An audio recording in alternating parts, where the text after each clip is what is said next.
Once upon a time, far, far away from the distant lands of Cornerstone, there lived a loving mother, great in sympathy with her husband of courage. Both the mother and father had great hope even in an unpleasant plight. This is the beautiful mother, my God. And this is the handsome father, oh God gracious. Now these two little birds were not educated because of past governance that led most families jobless and poor.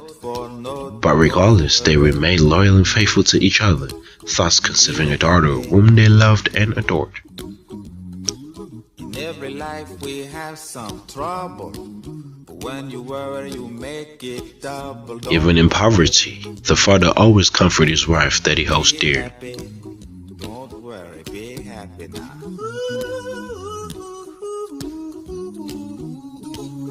Don't worry.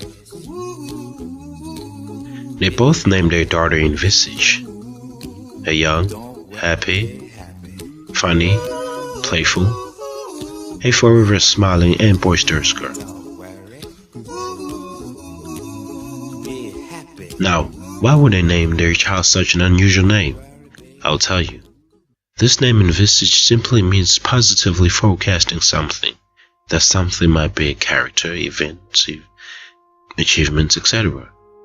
But the bottom line is that they named their child such a name for they forecasted greatness and success for their daughter. In order for them to fulfill these both ideals of greatness and success that they had provision for their daughter, they decided to send her to school, hoping that she would bring change into the poverty situation that the family was currently facing. However, as Envisage was in her secondary level, she saw her own mischief ways, therefore never paid attention in class, and she would always be found on her phone, constantly distracted, whilst all the other students paid attention and partaked in class. Every time the academic results would come back, she would always get an F for failing, but will still continue without a care in the world, even though her classmates exceed her all the time.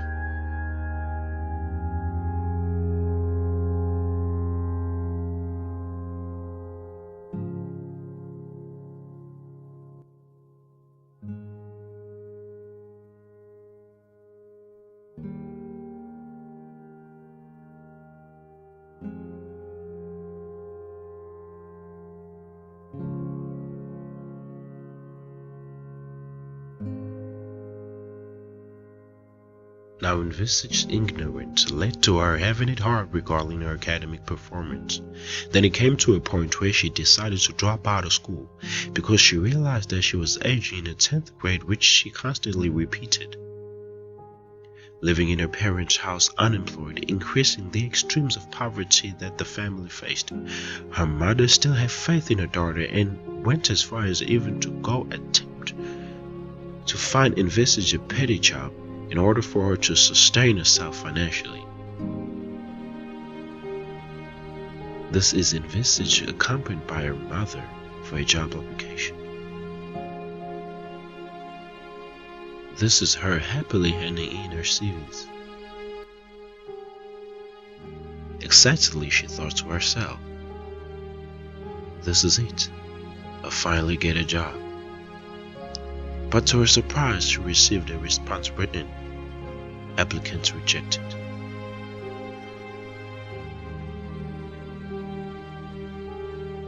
Animated with anger because of the response, she squashed the document and threw it into the administrator and then shoved her mother on the way back down. Her mother sympathetically ran after her, regardless, to try and comfort her embarrassed daughter.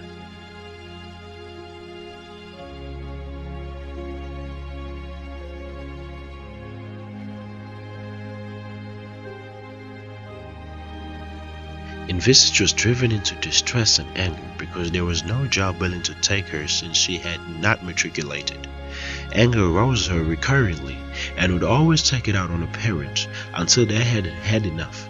Then she saw that she was not welcomed anymore. One time, the argument between herself and her parents was so sensitive, which resulted in her moving out from home.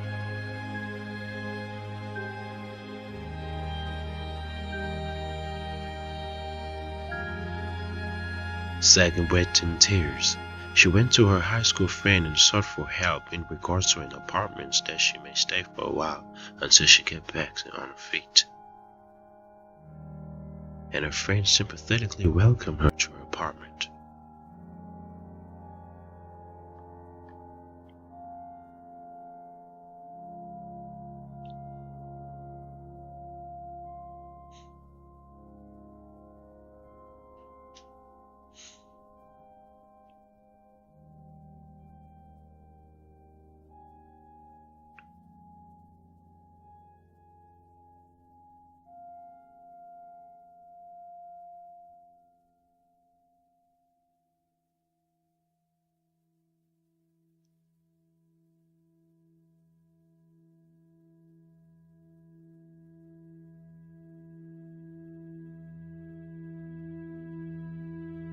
They both sat down and she explained everything that had happened to her friend. Envisage stayed at a friend's apartment for 8 months, broke and unemployed, but the friend provided all and Envisage paid for nothing she consumed. Through this, she became a burden to her friend, and as time went by, Envisage craved for money. So she tried stealing her friend's necklace and sold it for cash, but her friend eventually found out. On top of the fact that she has become a burden to her, that was enough for her to kick her out.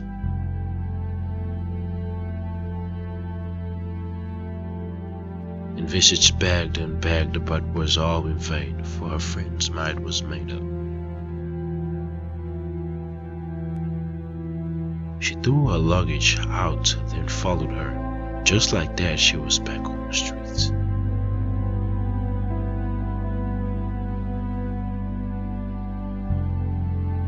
Envisage was driven again into Great Depression and felt alone. But despite all this, she then managed to find herself a male companion, whom they became instant lovers because they both relatively had gone through the same difficulties.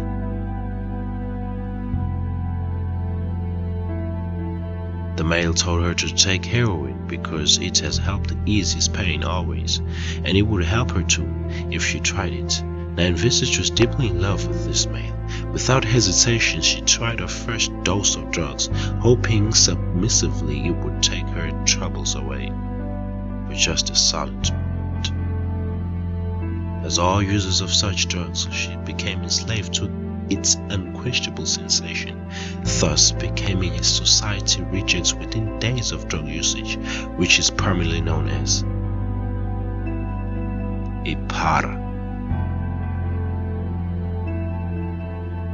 They both used old rusty syringes to take doses to maintain their drug addiction.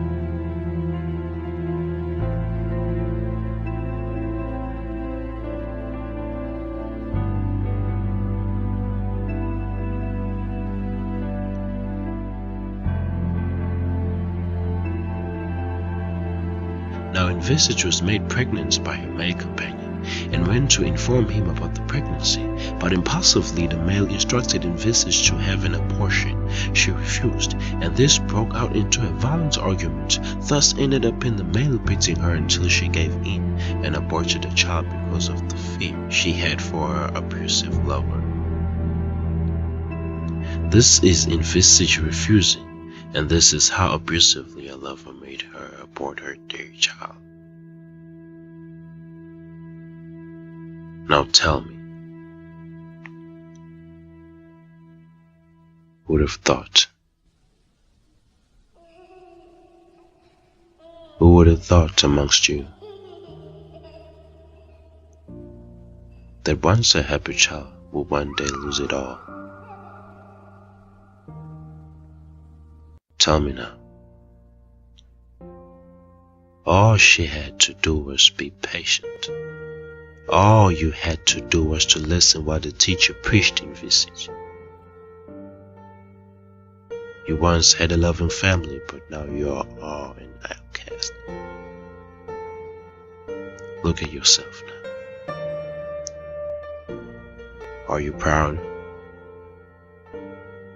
Is this cool?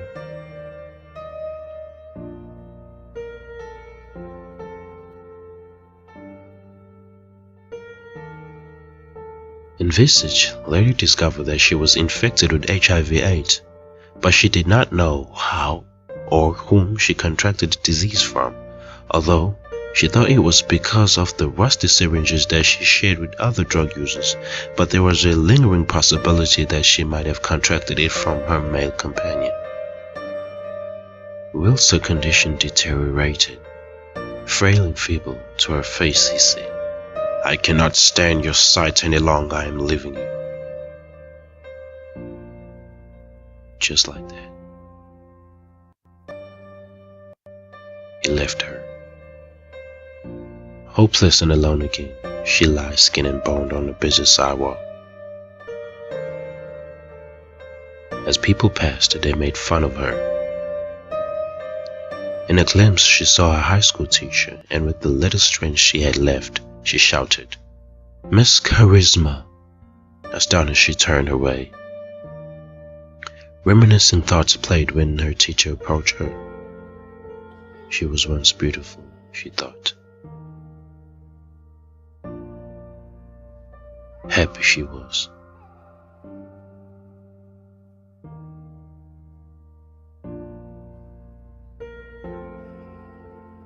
Said she is now.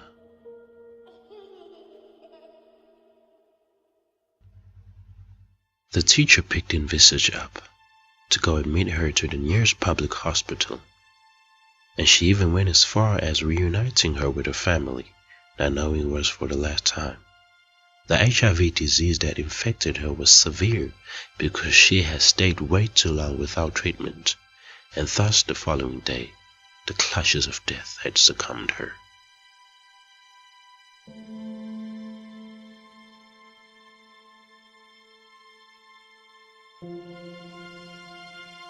The end.